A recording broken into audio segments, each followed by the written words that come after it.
અહીંયા અસામાજિક તત્વો છે, ફરે છે, એક્ટિવિટી થાય છે, એના નામે રજીસ્ટ્રેશન કરી વ્યાપારીકરણ કરવાનો એક પ્રયાસ કોર્પોરેશનના સત્તાવાળાઓએ કર્યો છે। એની સામે આજે શહેરના નાગરિકો દ્વારા વિરોધ પ્રદર્શિત કર્યો છે કે કમાટી બાગ અમારો છે, અહીંયા કોઈ અસામાજિક પ્રવૃત્તિ થતી નથી।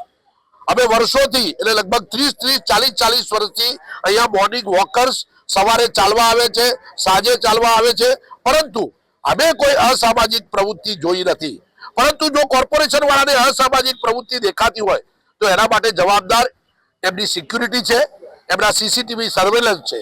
કરોડો રૂપિયાનો અમે ટેક્સ આપીએ છીએ અને એ ટેક્સના નાણાં તમે આ સિક્યુરિટી પાછળ ખર્ચો છો અને તમે જ કહેતા હોય કે અહીંયા અસામાજિક તત્વો છે તો તમે જવાબદાર છો અને એ જવાબદાર અધિકારીઓને આપે સસ્પેન્ડ કરવા જોઈએ। સર સયાજીરાવ ગાયકવાડ મહારાજની આ એક દેન જે કમાટી બાગ જે વિશ્વમાં પણ પ્રસિદ્ધ છે। લોકો દૂર દૂરથી આ બગીચો જોવા આવે છે, પ્રાણી સંગ્રહાલય જોવા આવે છે। બાળકો ગૌરી વ્રતના દિવસે મોટી સંખ્યામાં નાની નાની છોકરીઓ પણ અહીંયા આખો દિવસ માટે એમનો બગીચો ખોલવામાં આવે છે અને તમે જોઈ શકો છો જે પ્રમાણે કોર્પોરેશને જે પોતાનો તકલફી નિર્ણય રાખ્યો છે કે સિગ્નેચર સહી કરીને તમારે અંદર આવવાનું, તો આ ખૂબ જ દુઃખની વાત છે।